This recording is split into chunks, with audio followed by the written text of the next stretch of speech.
Sairam students, and welcome back. In the last class, we were doing the lesson 3, that is the little girl.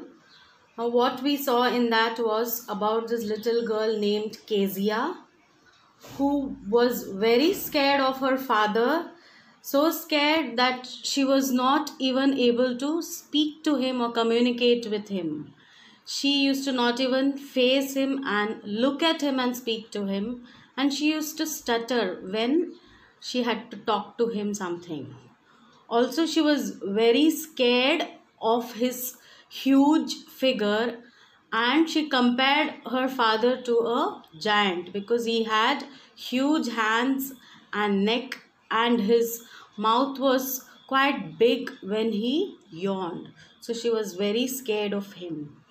However, she was very close to her grandmother, and it was her grandmother who suggested her to gift her father a pin cushion for his birthday. So she was very thrilled and very happy to make this gift for her father and felt that he would really be very happy with the gift. But unfortunately, in order to make this pin cushion, she tore all the papers that were the speech of her father for the Port Authority, and she had stuffed all these tiny pieces into the cushion so that she could make the gift. This was very unfortunate because father was really angry with her. This is what we saw in the last class. Now what happens next? We would learn in this session. Before that, a very gentle reminder to keep a book and a pen ready so that you could note the important points. So students, let's continue now what happened after that.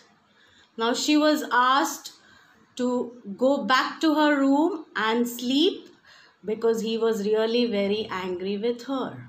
Now what happened? Crying too much to explain, she lay in the shadowed room, watching the evening light make a sad little pattern on the floor. Shadowed meaning it was very poorly lighted, and she could feel the entire evening being very sad. It was very dull as it was also poorly lit. Then father came into the room with a ruler in his hands. "I'm going to beat you for this," he said. "Oh, no, no," she screamed, hiding under the bedclothes. So she was on the bed crying that how she could explain her surprise. At the same moment, father came down to hit her because he was really furious. But she tried to hide herself under the bedclothes.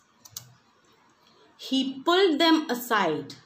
"Sit up," he ordered, "and hold out your hands. You must be taught once and for all not to touch what does not belong to you." But it was for your birthday. Down came the ruler on her little pink palms. He was very angry. He pushed aside the bedclothes and asked her to sit erect and to hold out her hands. He also told her that she shouldn't be touching things which does not belong to her. But she pleaded, telling him that it was for his birthday that she was trying to make something. However, father was not in a position to listen to her, so he gave her a beating on her little pink arms. He beat her with the ruler. Hours later, when grandmother had wrapped her in a shawl and rocked her in the rocking chair, the child clung to her soft body. She was so scared that when grandmother came and wrapped her in the shawl, because she was actually trembling with fear, she clung to her body, that is, held out tightly to grandmother. "What did God make fathers for?" she sobbed. Here's a clean hanky, darling. Blow your nose. Go to sleep, pet. You will forget all about it in the morning. She was so scared and so sad that she felt, why did God actually make fathers? Because He's not at all considerate, He's not loving, He has hit her. So she was very sad and she was sobbing. However, grandmother pacified her, consoled her, telling that you go to sleep, you would forget everything by the next morning. I tried to explain to father, but he was too upset to listen tonight. But the child never forgot. Next time she saw him, she quickly put both her hands back and a red color flew into her cheeks. So she was trying to explain to her grandmother that father never listened to her previous night. However, the next time when she saw him, she automatically put her hands back and was really scared to even look at him. Her cheeks turned red because she was very scared. The McDonalds lived next door. They had 5 children. Looking through a gap in the fence, the little girl saw them playing tag in the evening. The father with the baby Mao on his shoulders, 2 little girls hanging on to his coat pockets, ran round and round the flower beds, shaking with laughter. Once she saw the boys turn the hose on him, and he tried to catch them, laughing all the time. So there was this family which lived next door, the McDonalds. They had 5 children, and Kezia used to watch them playing with the father. Father used to play with all the children, with all of them moving around in the garden, and she used to find it very amusing. And she saw that they used to even turn on the hose on him and tried to catch and laugh all the time. So they were really very happy. So she was really wondering why her father was not like the McDonalds. Then it was she decided there were different sorts of father, that there are different types, different kinds of fathers who exist in this world. She decided upon this. Suddenly, one day, mother became ill and she and grandmother went to hospital. The little girl was left alone in the house with Alice, the cook. That was all right in the daytime, but while Alice was putting her to bed, she grew suddenly afraid. So she had decided that there were different kinds of fathers. One day when her mother was ill, her grandmother had to accompany her mother to the hospital. She was left alone with Alice, the cook. So she was comfortable during the daytime staying alone at home because her father was away at work. But she was really scared when it was night, and Alice was trying to put her to bed, but she was really afraid because her father was home and she was really worried what he would do, what would his reaction be. What will I do if I have a nightmare? What's a nightmare?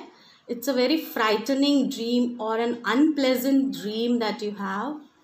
She asked. I often have nightmares and then Granny takes me into her bed. I can't stay in the dark. It all gets whispery. Whispery means scary. So she was telling Alice that what if she gets a nightmare or a bad dream? She used to often get these dreams, and at that time, Granny used to take her close to her and comfort her, and that would console her. But she was very scared to stay in the dark all alone. She was very frightened.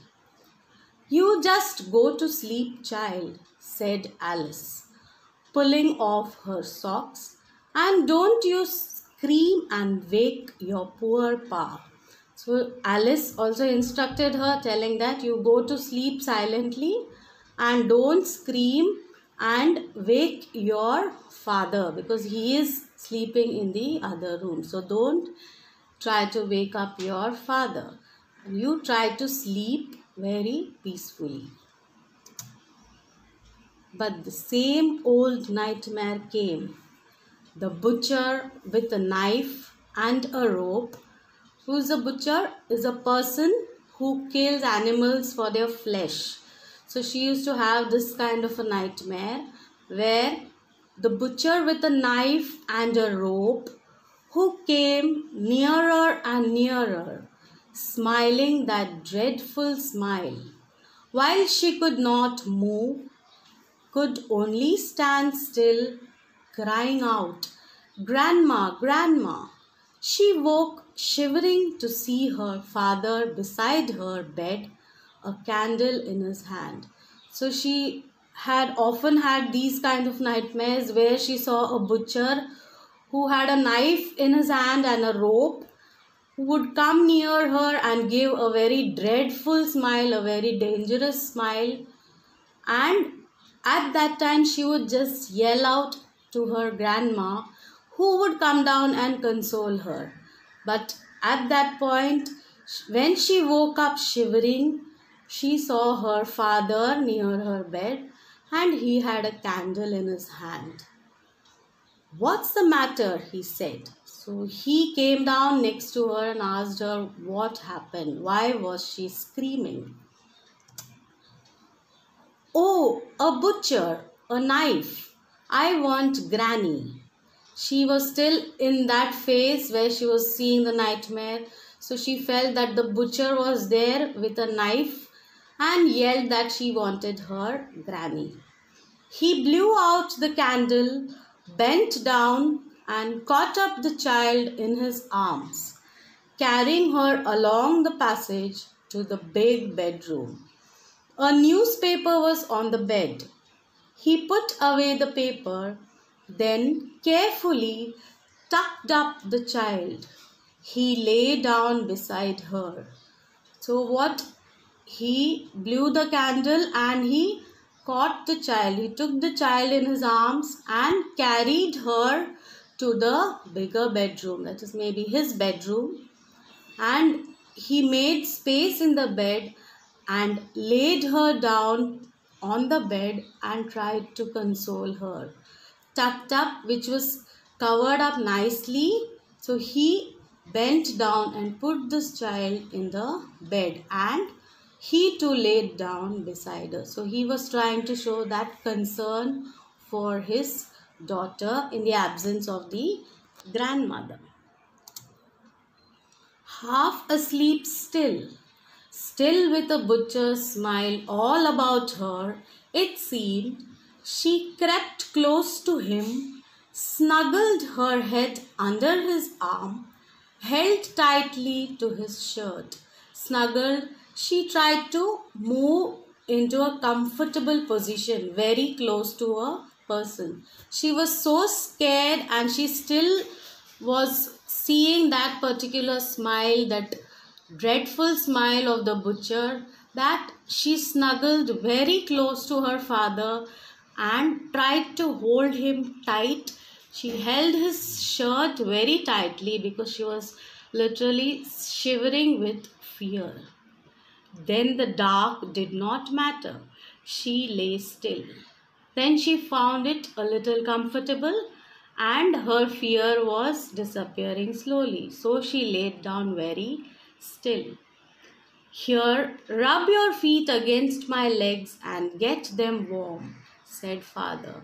So father was now trying to relieve her tension. He was trying to make her warm because she was almost cold with fear because of her nightmare. So father was now showing the concern for his daughter. He was trying to rub the feet against his legs and make her warm. Tired out, he slept before the little girl. A funny feeling came over her. Poor father, not so big after all, and with no one to look after him. He was harder than grandmother, but it was a nice hardness. And every day he had to work and was too tired to be a MacDonald. She had torn up all his beautiful writing. She stirred suddenly and sighed. So, here, before she could sleep, her father slept off because he was really tired after the full day's work. So, at this point, a different feeling came into the girl, that is Kezia. She felt that her father was, after all, not that bad. He was really tired. Also, he was very comfortable. He was very good to her and tried to console her, but he too was really tired because he did not have that much time like the McDonald's. So he had to work really hard the full day. Also, she felt really bad that she had torn up all his beautiful writings, that is, the speech that he had made for the Port Authority. Suddenly, she moved, stirred meaning moved, and sighed. She took a deep breath, saying that, "Oh, Father, you are not that bad like what she had thought him to be." "What's the matter?" asked her father. "Another dream?" "Oh," said the little girl, "my head's on your heart. I can hear it going. What a big heart you've got, father dear." So when she was moving and taking deep breaths, father again asked her whether she had another dream. He was really considerate about her. But she said that she could hear his heartbeat because her head was on his heart as she had clung to his body. And she finally remarked, saying that he really had a very big heart. He was a real lovable father, a very good father, because he came down and comforted her in the absence of mother and grandmother. So here we can see the total transformation or the change in the feelings of Kezia towards her father, where she was initially very scared and very frightened to even look at her father. Here she was really happy that he was the best, because she found that though he was a little strict, he was very caring and loving towards her. So we can see that most of our parents, though are very strict with us at times, they really care for us, they really love us. So with this story, or with this in this lesson, the writer actually is trying to express what is this bonding between children and their parents. So finally, there was a change in Kezia's mind about her father, the feelings she had about her father. There was total transformation of the feelings from fear to a very loving one. Okay, students, I hope you have understood the lesson. Now, let's go through the value points. You can just note them down. This will give you an idea about the entire lesson, what we have done. You can just go through them, make a note of the same in your books. It will have points related to Kezia, her grandmother, the parents, the gift that she tried to give.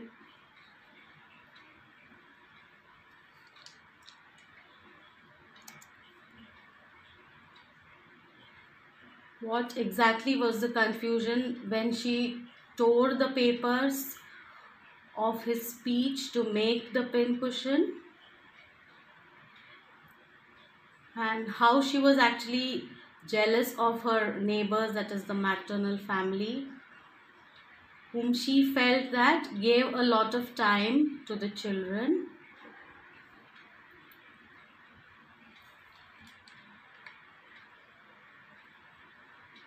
Just make a note of these, students. And also how the impression or the feelings about her father changed, transformed at the end, where Kezia was really happy that her father was a very lovable one who had a very big heart.